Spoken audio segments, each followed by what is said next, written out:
Batman Superman World's Finest issue 12, Mark Waid writing with Emanuela Manuela Lupacino.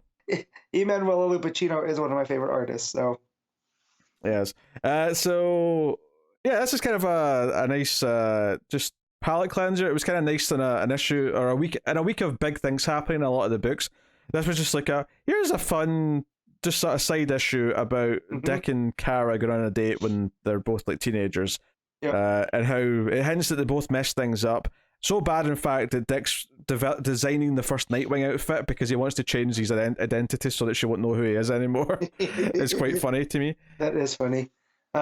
This felt, I don't know if you ever read it, but when they relaunched Archie, the comics around when Riverdale was coming out. Oh yeah, I read a little bit of that, yeah. This felt like a Mark Waid Archie issue. Yeah, like I can see that. He had the teen dynamics down, like the stuff with the super awkwardness of the date, them showing up in costume and all that, and like not knowing how to react to each other.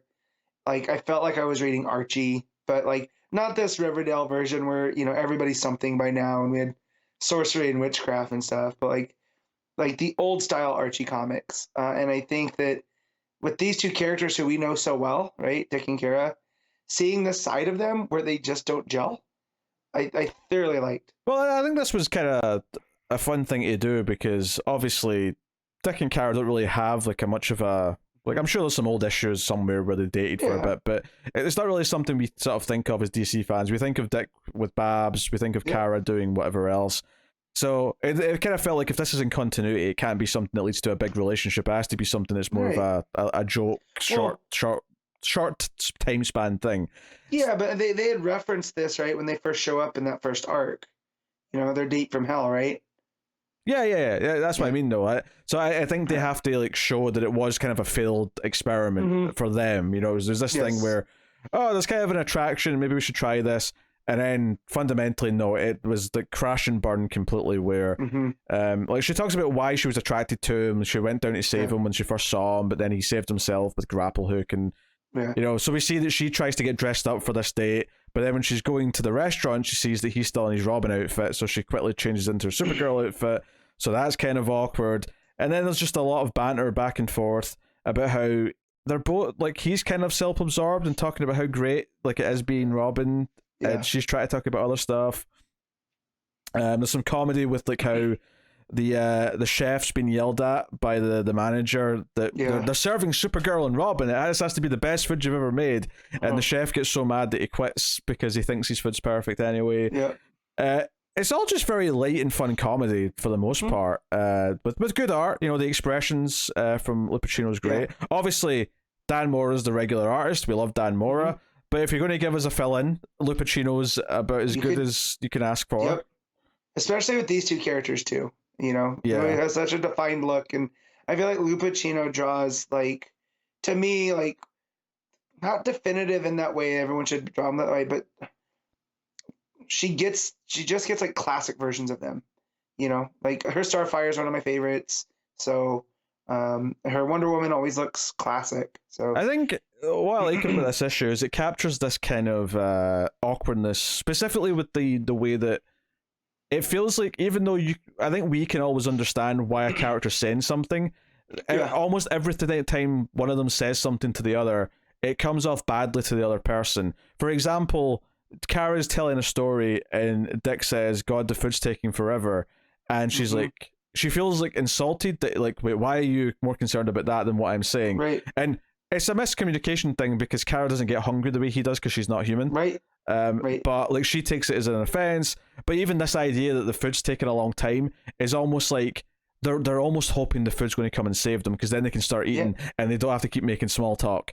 But the food keeps not happening. It's just not coming. This safety line that they're waiting for just isn't coming. And that feeling, that social anxiety feeling of like this is awkward and we're waiting for that lifeline. I felt that the entire time. So I think the writing is really strong in capturing that, I think. Yeah, because we know there's no way out for them, right? Like they can't just punch their way out of the food not arriving, or Kara can't fly away from it and make them go rush. You know, they're at the mercy of other people, which I do like. You know, yeah. In fact, but at the end of that same page, she ends up doing the same thing where she says, "Where's the food?" right after Dick said about his parents dying and Bruce taking him in, and we see like both of them getting advice from Clark and Bruce later in the issue, and like, hey, maybe like you're just not suited. Maybe she has this different experience where her entire planet got destroyed, so maybe your parents dying isn't something she feels like she can just jump in about. That was the next thing I was going to bring up, is that where Bruce is like, everyone that she's ever known, is gone. And so, yeah, maybe that's not the touchstone that, you want to bring up on a first date, And then Kara's response to Superman, and I'm not going to butcher it, but it's this very well thought out, take on why Dick is the way he is. And Superman looking at her going, wow, Kara, that was actually very mature. Like, wow, people have to go to therapy for years to come up with that, and you just got that off of one date. Obviously there's the whole hijinks where there's like a truck full of bowling balls that spills outside because of a monkey, which was set up at the start. There's like this monkey that's ran away from a home, and this guy's looking for his monkey. But they end up, Robin and Supergirl have to save the day. They end up falling into a pool. Like, everything that goes wrong could have gone wrong. So we see them sitting in the restaurant soaking wet. And then, to top it all off, Robin, who said he'd pay for it, and then awkwardly kind of bragged about how money's not an issue because he's obviously living with Bruce, then doesn't have his wallet, or doesn't, he has to go and take money out. He needs cash because his card has his name on it, and he has to keep his secret identity. So she ends up having to pay, and it's just this awkward thing. But yeah, Kara does this whole thing where I wanted to kill him because he's looking for approval and blah blah, and she felt she feels bad because she feels intolerant, judgmental, and ashamed, and then angry and a little manipulative, and I don't like who I am around him. So she's basically realizing some self growth here, and that they're bad for each other. So it was good. Basically, but both Clark and Bruce basically say to them, look, accept the loss and move on. This wasn't working, it's fine. Right. Really, really good stuff. Again, superhero Archie, even down to the bowling ball truck incident and all that, felt very, very Archie comics of the 60s. It was just very, shenanigans. Everything that could go wrong goes wrong, and to top it off, bowling balls. And Kara's like, why is there even a truck traveling with nothing but bowling balls? And Robin's quite right to say, well, someone has to make them and deliver them to where they go. No funny stuff. Yeah, it was a delightful issue. It was a nice, pleasant, light-hearted read that kind of, I won't say fixed the continuity problem, but it just kind of like made it clear this was like something they tried and it's awkward. Yeah. And now we can move on. And then when you look back and see that they got lost in time, right, and that whole thing, that adds a little bit more context too, to Kara feeling guilty about losing Robin. When that wasn't World's Finest, right, where he got lost in time. Yeah. Yeah. Okay. Yeah, but is that set before this, or No, that was So that was after this, because remember they talked about they knew each other because they had that date. Yeah, that's what I meant. I meant this is a flashback issue, so yes. Yeah. Yeah. So it just adds a little bit more context to that too. That this is where they were, before they teamed back up for Batman and Superman to take out Nezha. So yeah, all around good time. Yeah. And obviously, we've mentioned Lupacino, but the expressions are really great. It's particularly because the social awkwardness, like a lot of that does rely on the faces kind of like showing that they're, the dialogue's there as well, but a lot of it does rely on them and their body language, and like the look in Kara's face, she's like, it's all right, I'll pay for it. Like, just you get a lot from the art in those moments. Yeah, she's like mildly annoyed, but not, she's not disgusted, and it shows through. Yeah, would you believe Robin's not got his wallet and his pixie shorts? Yep. Does they even have pockets in those things? Like, there's no room. It's a good question. I don't know. I should hit up Mark Waid on Twitter. Like, hey, does Robin have pockets in the pixie shorts? And then I'll get banned. That's That's one way to get off of Twitter, right?